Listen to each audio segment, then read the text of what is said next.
One of the most discouraging things that I've ever experienced in ministry especially is seeing people walk away from the church. And I remember crying with my pastor in his office in the middle of COVID, just discouraged. People that I had done ministry with for years say, you know what, I'm good. Jesus, this church thing, this is not what I signed up for.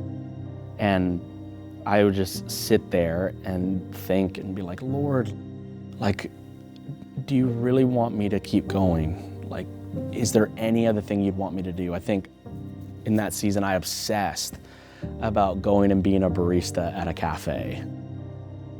Those seasons that were really hard.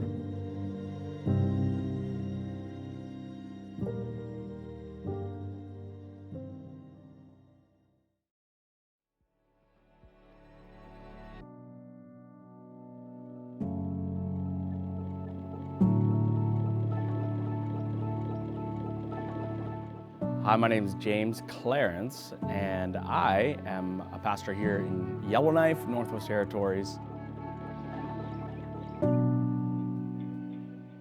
Coming out of COVID, I was rethinking ministry a lot because I think what happened was COVID was a pressure that somewhat exposed a lot of what was behind the scenes, behind the curtain within the church. I had seen a lot of people within my own relationships, friends, in ministry, kind of again rethink or just straight up get out of ministry because it was really hard. Not having a win in their life in a long time, dealing with layers and layers of emotion and pain and difficulty and fear.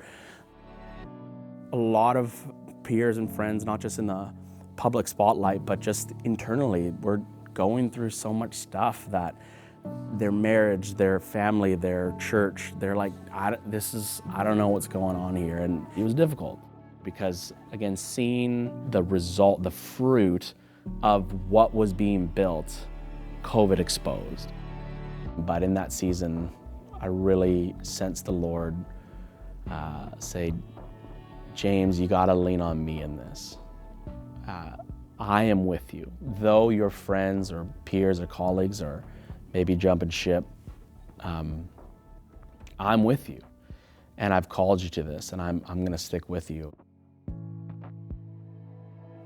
And it was right at that time that I had the privilege of joining the Lead Pastors Fellowship, formerly known as the Incubator, with the Pastorate. And I was able to bring some of these questions, some of these wrestlings, some of these inner dialogues of my heart into a group of people that were also dealing with a lot of similar things. The amount of transition in the church in Canada, people resigning, people failing, this, that, and the other. It was insane. And we together, coming out of that COVID season, it was almost like we immediately fell into each other's arms. We're like, oh, dude, I have a friend, you get it, you understand the difficulty and the tension that I've been going through. But then being able to come together with a group of people that, again, are figuring it out together, that's what helped me get through that season and build relationships, have people in my life, have mentors and leaders that I can learn from, people 10, 20, 30 years and far in advance,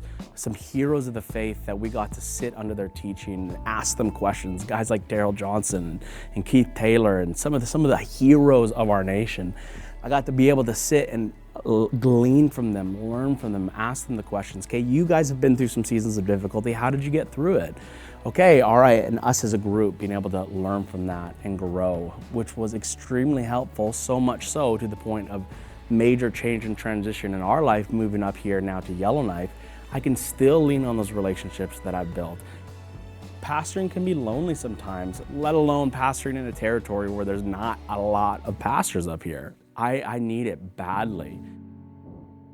When we first felt the call of God to come up to Yellowknife, one of the first people I shared the news with was with Jason. And right there from the beginning, because I had the relationship with him and the other pastors around the Lead Pastors Fellowship, I felt immediate support in that conversation with Andy. He's like, well, we want you to know that you are supported, cared for, loved, and not forgotten about because you're moving far away. There's a lot of work to be done up here. There's a lot of need. There's a lot of people going through things that, again, are intense. The church in the north is probably the least thought about, the least resourced, the least paid attention to, because, in the Northwest Territories, there's 40,000 people. Because, well, there's 40,000 people on a city block in Vancouver or Toronto. In the north, it's very isolated. In some of these smaller towns, it's like a solo pastorate type deal. Like even here, although we have an amazing congregation and a great board, it's me and the Trinity on staff.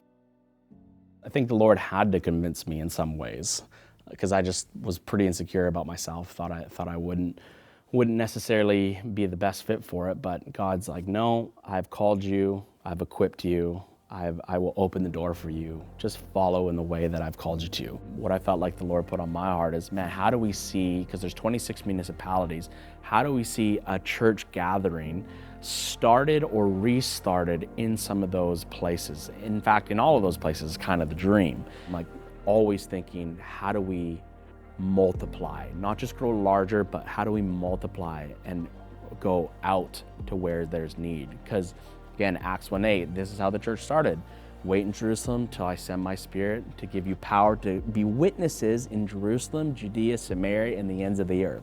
And let me tell you, I think Jesus was saying tuck to yuck tuck is the ends of the earth. Like, it doesn't get more far from the place where it started, the church, than that.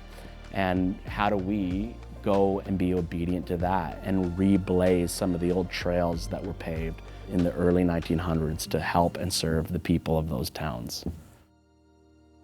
The pastorate came into my life in one of the most difficult seasons of my life in ministry. When I was daydreaming about quitting, the pastorate helped to wake me up. They helped refocus my priorities on my personal health, my family health, and then on my calling as a pastor. Because I have the network that God has placed so graciously in our hands, we are able to be able to see ministry move forward in the north for the church here in Northwest Territories, the Lord willing, become healthy again.